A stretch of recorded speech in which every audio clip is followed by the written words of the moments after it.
काय होऊन बसलं हे? युवराजच्या आईवडिलांनी देशमुखांना मी त्यांना सिद्धार्थ आणि अदितीचं लग्न मोडायला आणलं होतं सांगितलं तर नाही, पण कदाचित ते आता विसरलेही असतील. त्यांच्या मनात राग नसेल तर नाही नाही, पण त्यांचं आता देशमुखांशी नातं जुळतं, त्यामुळे बोलता बोलता नकळतपणे बोलूनही जाऊ शकतात ते कधीतरी. त्यांना गप्प करायलाच हवं. पण बाहेरच्या बाहेर मिटवायला गेले तर ते मला ब्लॅकमेल करत राहतील आणि मग मला आयुष्यभर त्यांना पैसे देत राहावं लागेल. काय करू काही सुचतच नाही. काय करू? मॅडम, तू कधी आलास? ते महत्वाचं नाहीये. सध्या तुम्ही ज्या गोष्टीचं टेन्शन घेतलंय ते सॉर्ट आउट करणं गरजेचं आहे. मॅडम, तुम्ही आता जे काही बोलवतात ना ते मी सगळं ऐकलंय, म्हणून सांगतो, एक भांड फुटायच्या आधी दुसरं भांड तयार करा. म्हणजे तुम्ही त्यांना गप्प राहण्यासाठी का थोडी थोडी रक्कम देताय ना, त्यापेक्षा एकदाची मोठी रक्कम द्या आणि त्यांना सांगा हे ठरलेलं लग्न मोडा म्हणून, म्हणजे ते कायमचे गप्प राहतील. एक मिनिट, मोठी रक्कम वगैरे ठीक आहे, पण लग्नाला नकार द्यायला काय सांगू? त्या का ऐकतील माझं? आणि माझा त्यात काय फायदा? असं काय करताय मॅडम? तुम्ही आता त्यांना जी काही रक्कम देताय त्यावर तुम्हाला गॅरंटी आहे का की एवढे पैसे घेऊन ते बोलणार नाहीत म्हणून? नाही ना. नाही बघा मॅडम, हे जर काही लग्न वगैरे जुळलं ना तर त्यांचा देशमुखांशी संबंध येईल आणि मग तुमच्या डोक्यावर सतत टांगती तलवार राहील. मॅडम, त्यांना कन्व्हिन्स करा हे लग्न मोडायला आणि त्यासाठी हवे तेवढे पैसे द्या. एकदा काही लग्न मोडलं की त्यांचा या घराशी काहीच संबंध येणार नाही आणि मग तुमच्या डोक्यावरचं टेन्शन कायमचं संपलं. हा, हे ठीक आहे. सिद्धार्थ, तू त्यांच्याशी बोलून घे. नाही नाही मॅडम, मी नाही. हे तुम्हाला तुमचंच मॅनेज करावं लागणार आहे. तुमच्याकडे दुसरा पर्याय नाहीये. आणि जर का तुम्ही असं नाही केलं तर मग देशमुखांना आणि आदितीला कळेल की माझा आणि आदितीचा साखरपुडा हा हळू बोल, ऐकेल ना कोणीतरी. हो ना, तुम्हाला कळायला नको ना, म्हणूनच सांगतोय हे सगळं तुम्हाला तुमचंच मॅनेज करावं लागणार आहे. आता ते कसं मॅनेज करायचं ते तुम्ही तुमचं बघा बाबा.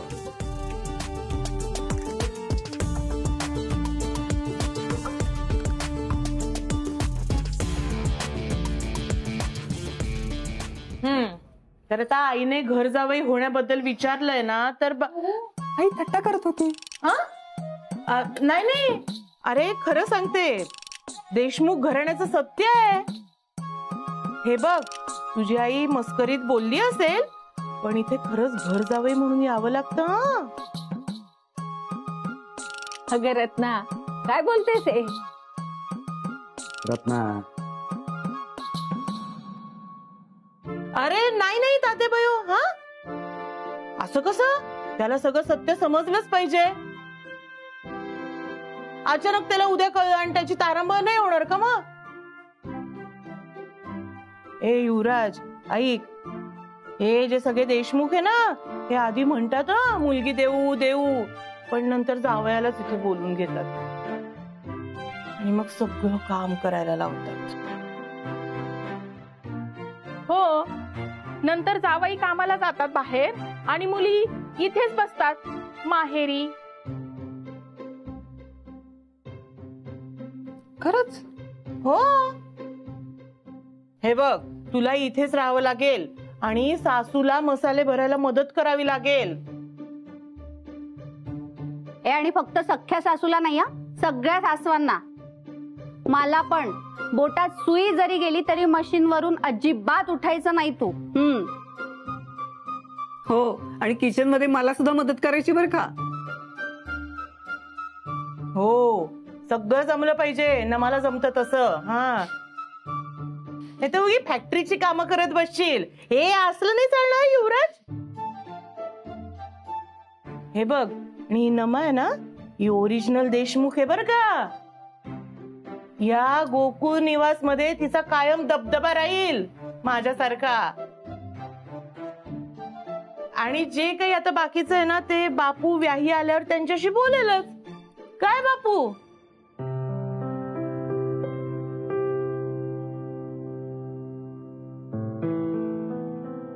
अरे बापू, अरे रडू नको हा. अरे बर, नाही करत तुझ्या जावयाला घर जावई? नाही नाही म्हणजे तसं नाही, पण तात्या व्यायांशी बोलणी तुम्ही करायची.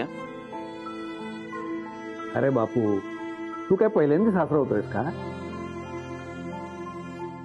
तू आज तर लग्न नाही झालं का?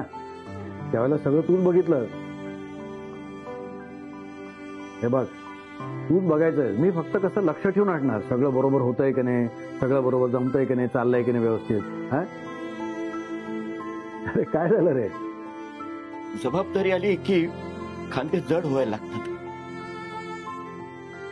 तुम्ही कसं केलं सगळ्यांची लग्न, रत्नाक्काची पाठवणी?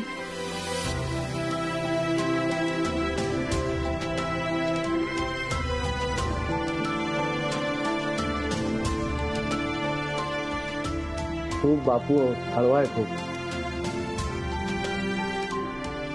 पण निभावेल सगळं तो. मी बोलते बापू काकांशी.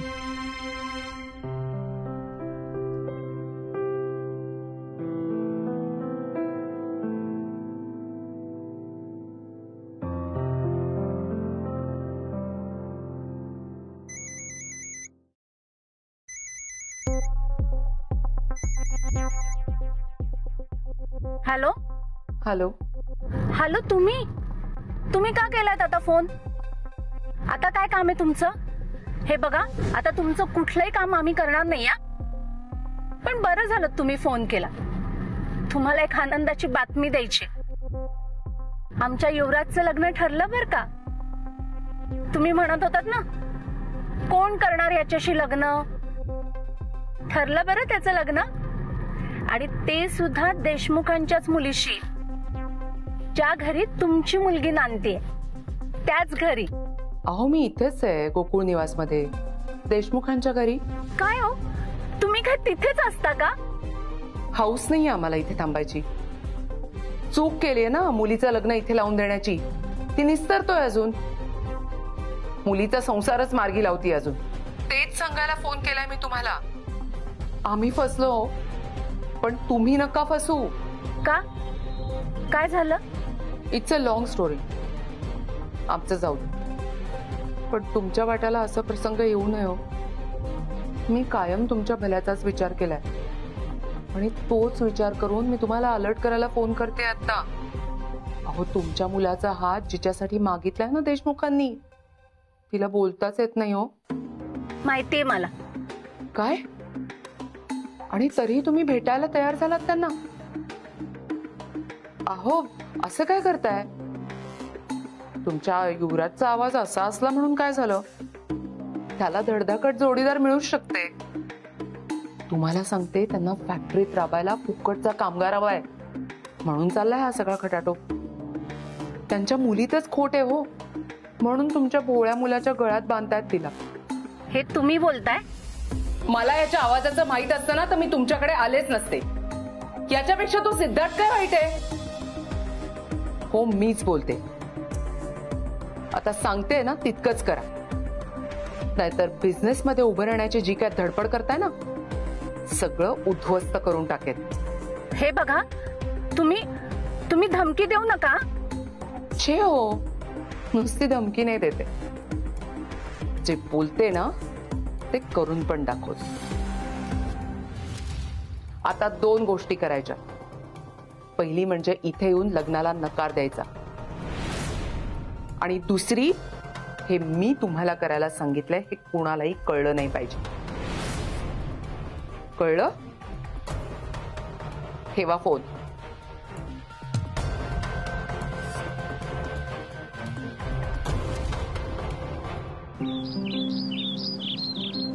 अगं वेडाबाई, रडू नको.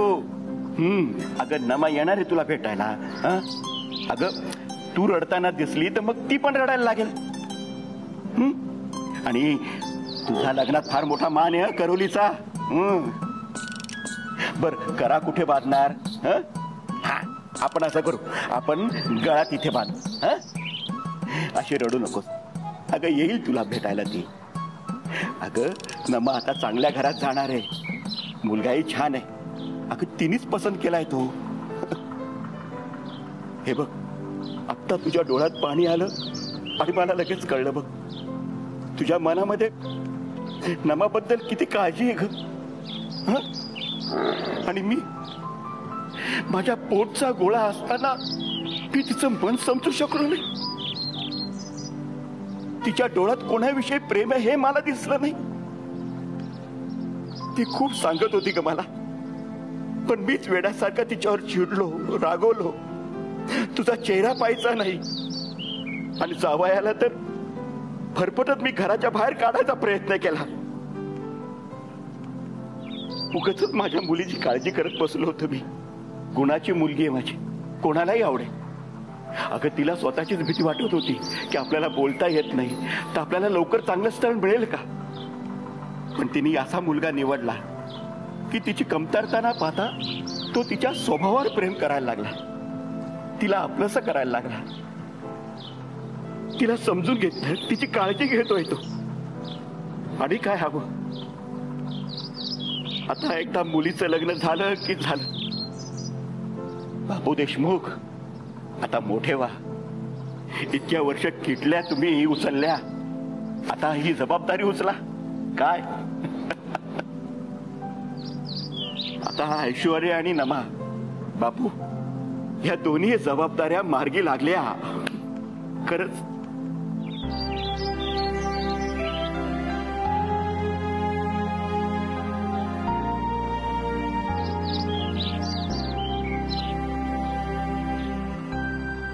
वा बापू काका, दोनच मुली आहेत तुम्हाला? हो. नाही नाही नाही म्हणजे तसं नाही. अहो असं गोंधळत आहे काय? मी सुद्धा तुमच्या मुलीसारखीच आहे ना. आता नमा सासरी गेली तरी मी इथेच असणार आहे. हो आहेसच. म्हणून तर तू तुझ्या छोट्या बहिणीच्या मनातलं सगळं ओळखलंस, सगळं जुळून आणलंस. अगं तिच्यासाठी तू नवऱ्याशी भांडलीस आणि आम्हाला सुद्धा लग्नाला तयार केलंस तू. आदिती एक बोलू, नमाच्या मनातला विचार ह्या घरात कोणी जास्त केला असेल ना तर तो तू केला आहेस. अगं तुझ्यामुळे ती आनंदी आहे. नाहीतर आम्ही तिचा विचार न करता तिच्या मनाविरुद्ध लग्न लावून दिलं असतं.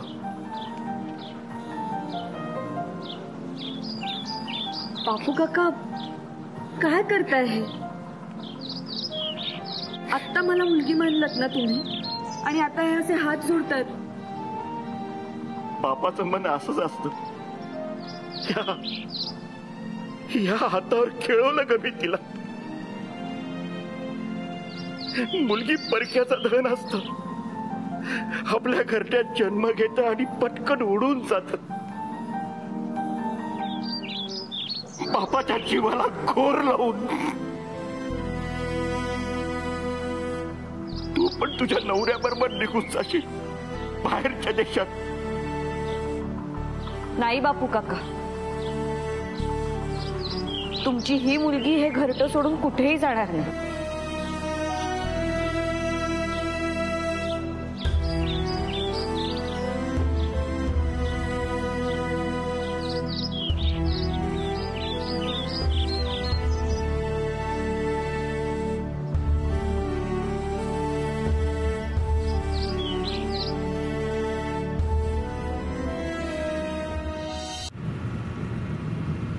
नमस्कार नमस्कार. या या या या ना, या बसा. या बसा बसा.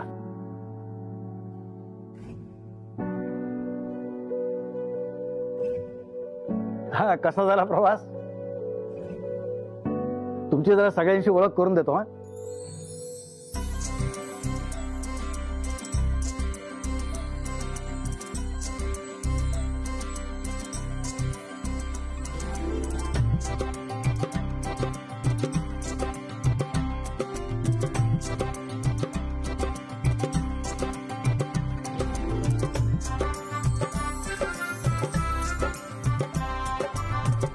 ये ना.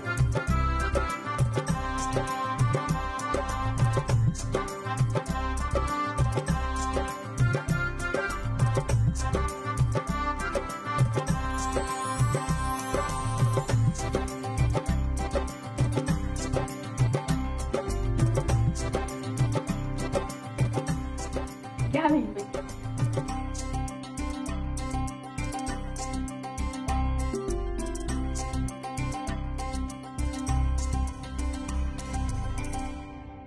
नमा.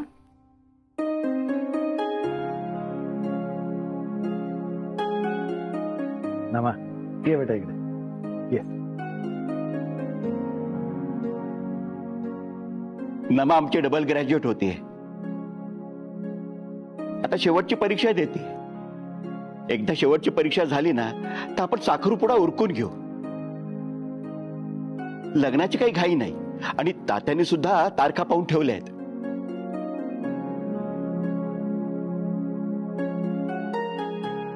हा या काही तारखा काढलेल्या आहेत. हे काय, तुम्ही तर सगळंच ठरवून मोकळे झालात. मग आम्हाला थेट अक्षता टाकायलाच बोलवायचं ना.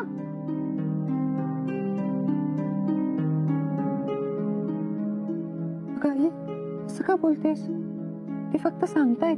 नाही नाही, म्हणजे तुमचा काहीतरी गैरसमज होतोय. नाही म्हणजे मला असं म्हणायचं होतं की हे आम्हाला असं वाटतं. तुम्हाला काय वाटतं ना ते तुम्ही सांगा. वाटलंच तर आपण चर्चा करू ना. हो हो, तुम्ही म्हणाल तेव्हा साखरपुडा करू आपण. नाही म्हणजे तुमच्या ओळखीचे कोणी भटजी असतील आणि त्यांनी मुहूर्त काढला तरी आमची काहीच हरकत नाहीये. हो, तुम्ही सांगा ना तुमचं काय म्हणणं आहे ते. आता म्हणण्यासारखं आणि चर्चा करण्यासारखं काही नाहीच आहे.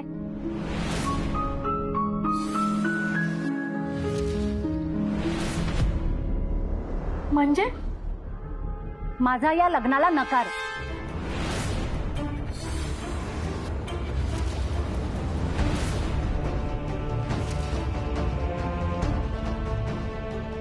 मला हे लग्नच मान्य नाही.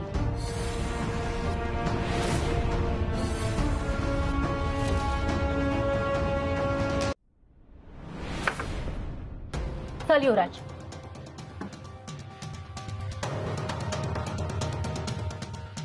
हे काय करतेस तू? तू फोनवर तर सांगितलं होतंस ना की नमा तुला पसंत आहे. युवराज, मी फोनवर माझा निर्णय सांगितला नव्हता. मी याला घ्यायला आणि निर्णय सांगायला आले.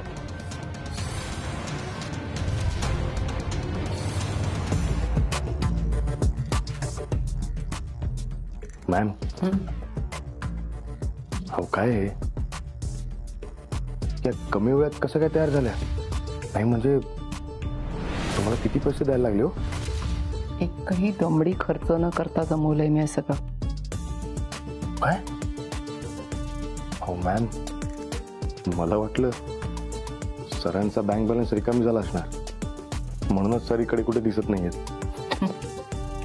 त्याला अर्जंट मीटिंगसाठी मुंबईला जावं लागलं. एनिवे, मी उगीच या लोकांना घाबरत होते.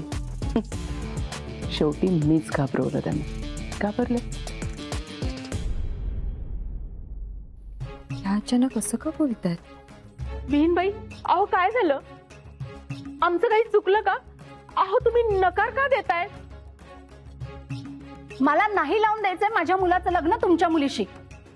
मला नाही नातं जोडायचंय तुमच्याशी.